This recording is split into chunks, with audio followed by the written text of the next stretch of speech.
ہم مسلمانوں کی اکثریت ایسی ہے جس کو یہ نہیں معلوم ہے کہ امیر المؤمنین سیدنا عمر بن خطاب رضی اللہ عنہ کی شہادت یکم محرم الحرام کو ہوئی۔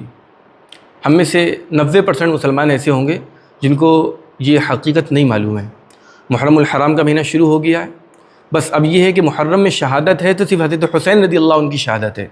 یقیناً 10 محرم الحرام کو سیدنا حسین رضی اللہ عنہ کی شہادت انتہائی مظلومانہ شہادت ہے، انتہائی دردناک شہادت ہے، لیکن جس طریقے سے ہمیں حضرات اہل بیت اطہار کے شہادتوں کا ذکر کرنا ہے، اسی طریقے سے حضرات صحابہ کرام رضوان اللہ علیہم اجمعین کی شہادتوں کا بھی ذکر کرنا ہے۔ 10 محرم بعد میں آتا ہے، یکم محرم پہلے ہے، تو ہمیں پہلے حضرت عمر رضی اللہ عنہ کی شہادت کو ذکر کرنا ہے اور پڑھنا ہے اور اس سے سبق سیکھنا ہے، پھر بعد میں 10 محرم تک حضرت حسین رضی اللہ عنہ کی شہادت کو، آپ کی سیرت کو، آپ کی قربانیوں کو، آپ کی سیکریفائزز کو پڑھنا ہے اور اس سے سبق سیکھنا ہے۔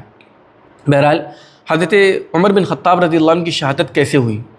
آپ کو معلوم ہونا چاہیے کہ حضرت مغیرہ بن شعبہ رضی اللہ عنہ کا ایک غلام تھا جس کا نام تھا فیروز، اس کی کنیت ابو لولو تھی، اس کی کنیت ابو لولو تھی۔ حضرت مغیرہ بن شعبہ رضی اللہ عنہ اس سے روزانہ 2 درہم بطور ٹیکس کے لیا کرتے تھے۔ ایک مرتبہ فیروز نے اپنے مولا کی شکایت امیر المؤمنین عمر بن خطاب رضی اللہ عنہ سے کی اور کہا کہ میرے مولا نے میرے اوپر بہت ٹیکس لگا دیا ہے۔ تو امیر المؤمنین نے پوچھا کہ کتنا ٹیکس لگایا ہے؟ تو کہا کہ 2 درہم۔ تو امیر المؤمنین نے پوچھا تم کام کیا کرتے ہو؟ تو اس نے کہا میں پینٹنگ کا کام کرتا ہوں، میں بڑھئی ہوں اور میں لوہار ہوں۔ تو امیر المؤمنین نے کہا تمہارے پیشوں کو دیکھتے ہوئے کہ 2 درہم کوئی زیادہ نہیں ہے، کہ 2 درہم تو بہت آسان ہے۔ لیکن وہ ناراض ہو گیا اور نفرت لے کر اور ایک ناراضگی اور چہرہ بگاڑ کر وہ وہاں سے چلا گیا۔ بعد میں اگلے دن راستے میں ملاقات ہوئی، ٹکراؤ ہوا، تو کسی نے بتایا امیر المؤمنین کو یہ جو فیروز ہے ابو لولو یہ ہوائی چکی بہت اچھی بناتا ہے۔ تو امیر المؤمنین نے کہا کہ بھائی تو نہ کہ تم ہوائی چکی بہت بڑھیا بناتے ہو، میرے لیے بھی ایک چکی بنا دینا۔ تو اس نے کہا میں آپ کے لیے ایسی چکی بناؤں گا جس کی شہرت مشرق سے لے کر مغرب تک کی ہوگی، یعنی ایسٹ سے لے کر ویسٹ تک کی ہوگی۔ تو ہم جیسا اگر کوئی شخص ہوتا تو سمجھتا یعنی بہت اچھی چکی بنائیں گے، لیکن امیر المؤمنین عمر بن خطاب رضی اللہ عنہ بہت دور اندیش تھے، اسلامی فراست کوٹ کوٹ کر آپ کے اندر بھری ہوئی تھی۔ انہوں نے کہا یہ شخص مجھے قتل کی دھمکی دے کر گیا ہے۔ تو ساتھ والوں نے کہا امیر المؤمنین اگر یہ قتل کی دھمکی دے رہا ہے اب اس کو گرفتار کریے، اس کو گرفتار کریے، اس کو پکڑیے۔ امیر المؤمنین نے فرمایا کہ نہیں، ابھی اس نے جرم نہیں کیا ہے، اس وجہ سے ہم اس کو گرفتار نہیں کریں گے۔ یہ ہے خلافت راشدہ کا عدل، خلفائے راشدین کی فضیلت اور خلافت راشدہ کا عدل و انصاف ایسے ہی نہیں ہے کہ یقین ہے یعنی ساری چیزیں ہو رہی ہیں لیکن اس کے باوجود جب تک جرم نہیں وجود میں آیا اس وقت تک کہ اس پر ایکشن نہیں لیا گیا، اس وقت تک کہ اس پر UAPA نہیں لگایا گیا۔ تو بہرحال اس کے بعد وہ گزر گیا۔ اگلے دن فجر کی نماز امیر المؤمنین خود نماز پڑھایا کرتے تھے، چنانچہ صف بندی ہو گئی، اقامت ہو گئی، امیر المؤمنین تشریف لائے اور اللہ اکبر کہہ کر نیت تکبیر تحریمہ باندھی ہی تھی، تکبیر تحریمہ پڑھی ہی تھی کہ اتنے میں یہ فیروز یہ کہیں چھپا بیٹھا تھا، خنجر لیے ہوئے تھا اور یہ آیا امیر المؤمنین پر حملے کرنے شروع کر دیے۔ تقریباً 6 وار کیے، ایک وار جو ہے ناف کے نیچے بھی کیا۔ امیر المؤمنین فوراً گر پڑے، بسمل کی طرح زمین پر تڑپنے لگے۔ لیکن نماز کی اہمیت کا بھی اندازہ کیجئے کہ نماز کسی نے نہیں توڑی، اپنے امیر کو، اپنے خلیفہ کو، امیر المؤمنین کو سامنے تڑپتے ہوئے دیکھ رہے ہیں، لیکن نماز یہ اللہ کی ایسی عظیم عبادت ہے کہ اس کے باوجود نماز کو کسی نے نہیں توڑا۔ فوراً امیر المؤمنین نے اپنے پیچھے جو عبد الرحمن ابن عوف کھڑے تھے صحابی، ان کو آگے مصلی پہ لا کے کھڑا کر دیا۔ عبد الرحمن ابن عوف نے موقع کو دیکھتے ہوئے جلدی سے 2 چھوٹی چھوٹی صورتیں پڑھیں، والعصر اور انا اعطیناک الکوثر، ان 2 صورتوں کے ذریعے آپ نے نماز کو مکمل کرا دیا۔ اس کے بعد اب یہ بھاگنے لگا، یہ فیروز حملہ کر کے، صف لگی ہوئی تھی اور جو صحابہ کرام تھے وہ بھی زخمی ہوئے۔ ابھی کچھ صحابہ کرام تھے جو وضو کر رہے تھے یا اپنے گھر سے آ رہے تھے، ابھی جماعت میں شامل نہیں ہوئے تھے، انہوں نے دیکھا یہ سب چل رہا ہے تو انہوں نے اس کو پکڑنے کی کوشش کی۔ آتا ہے کہ روایتوں کے اندر کمبل ڈالا یا کوئی موٹا کپڑا ڈالا، اس سے وہ پھنس گیا اس کے اندر۔ پھر اس نے اپنے انجام کو سوچا تو پھر اس نے خودکشی، اسی خنجر کو خود اپنے سینے پر گھونپ لیا، اس طریقے سے اس نے خودکشی کر لی۔ امیر المؤمنین کو گھر لے جایا گیا، کچھ ہوش آیا تو پوچھا کہ میرے اوپر حملہ کس نے کیا تھا؟ بتانے والوں نے بتایا کہ آپ کے اوپر حملہ فیروز نے کیا تھا۔ اللہ کا شکر ادا کیا کہ میرے اوپر حملہ کرنے والا کوئی مسلمان نہیں ہے، ایک غیر مسلم ہے۔ اور اس کے بعد نماز کو پورا کیا، ڈاکٹر کو بلایا گیا اور ڈاکٹروں نے جو ڈائٹ لکھی نبیز اور دودھ وغیرہ، وہ زخم اتنا گہرا تھا جو کچھ کھاتے تھے وہ زخم کے راستے سے باہر آ جاتا تھا. تو ڈاکٹروں نے سمجھ لیا کہ اب اس مرض سے شفا یابی نہیں ہوگی، یہ مرض الوفات بنے گا، یہ حملہ جو ہے شہادت تک پہنچائے گا. اس کے بعد جو ہے اپنے انجام کی فکر تھی، موت کی فکر تھی، تو اپنے بیٹے کو بلایا عبداللہ کو اور کہا کہ حضرت عائشہ کے پاس جاؤ اور عمر کا سلام کہنا، امیر المومنین کا نہیں، عمر کا سلام کہنا، اور کہنا کہ جو ہے عمر یہ چاہتا ہے کہ عمر سے پہلے جو دو حضرات تھے، حضرت ابوبکر صدیق اور حضرت محمد رسول اللہ صلی اللہ علیہ وسلم، عمر ان دونوں کے پہلو میں دفن ہونا چاہتا ہے. اگر عائشہ اجازت دے دیں تو بڑی خوش نصیبی ہوگی، بڑی سعادت کی بات ہوگی.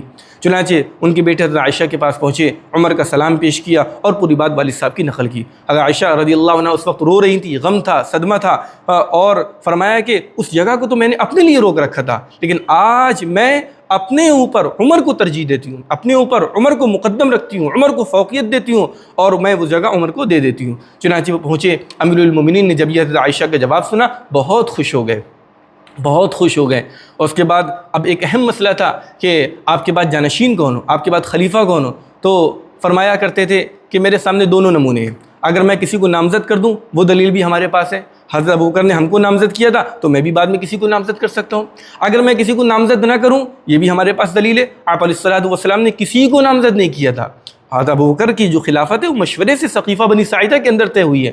اور فرمایا کرتے تھے حضرت ابو عبیدہ اگر حیات ہوتے، وہ امین الامہ تھے، تو میں ان کو جو ہے خلیفہ بنا دیتا.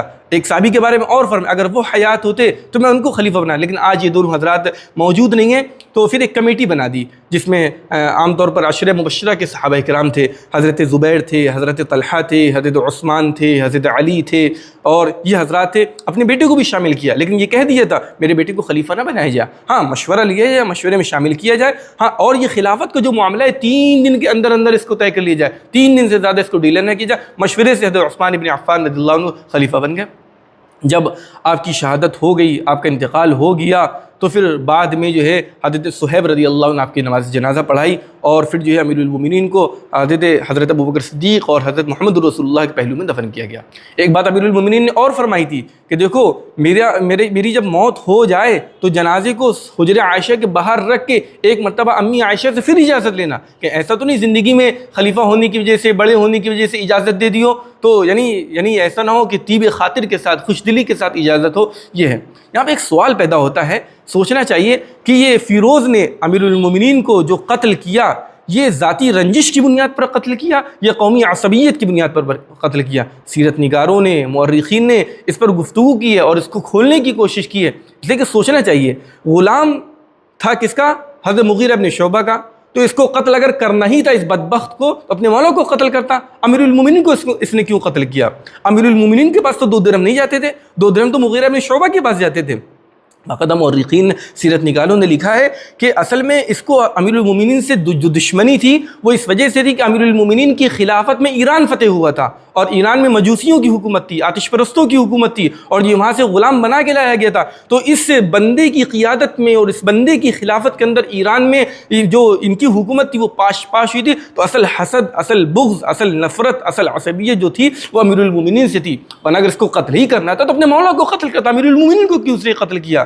بہرحال ایک لمبی بحث ہے، ہمیں اس کو پڑھنا چاہیے، سمجھنا چاہیے. محرم الحرام کا جو مہینہ ہے یہ شہادتوں کا مہینہ ہے. ہمیں صرف ایک شہادت کو نہیں پڑھنا ہے، ہمیں تمام شہادتوں کو پڑھنا ہے. ہمیں صرف ایک شہادت کا احترام نہیں کرنا ہے، ہمیں تمام شہادتوں کا احترام کرنا ہے. اہل سنت والجماعت کا یہ امتیاز ہے کہ وہ ایسے نہیں کہ صرف صحابہ اکرام کو پکڑیں، اہل بیت کو چھوڑیں، اور وہ ایسے بھی نہیں کہ حضرات اہل بیت کو پکڑیں اور صحابہ اکرام کو چھوڑیں. کہ اہل سنت والجماعت حضرات صحابہ کرام کو بھی ہاتھ میں لیے رہتے ہیں اور حضرات اہل بیت اطہار کو بھی ہاتھوں ہاتھ لیے رہتے ہیں. جس کا جو درجہ ہے اس کو اس درجے پر رکھتے ہیں. تو بہرحال یہ امتیاز اہل سنت والجماعت کا ہے. تو ہمیں دوسروں سے متاثر نہیں ہونا چاہیے اور جس کا جو حق ہے وہ ضرور دینا چاہیے. حضرت حسین کی شہادت یقیناً مظلومانہ شہادت ہے. حضرت حسین کا جو قاتل ہے، حضرت حسین کا جو ظالم ہے، یقیناً اللہ کی اس پر لعنت ہو، 1000 بار لعنت ہو. لیکن حضرت حسین رضی اللہ عنہ کا مقام و مرتبہ حضرت عمر رضی اللہ عنہ سے بہت کم ہے. ہم یہاں کم زیادہ کو نہیں بیان کر رہے ہیں، ہم یہ بیان کرنا چاہتے ہیں کہ ہماری قوم کے اندر، ہماری سوسائٹی کے اندر حضرت حسین کی شہادت کا تو خوب ذکر ہوتا ہے، لیکن حضرت عمر رضی اللہ عنہ کی شہادت کا ذکر نہیں ہوتا. یہ ہمارا انداز، یہ ہمارا رویہ درست نہیں ہے.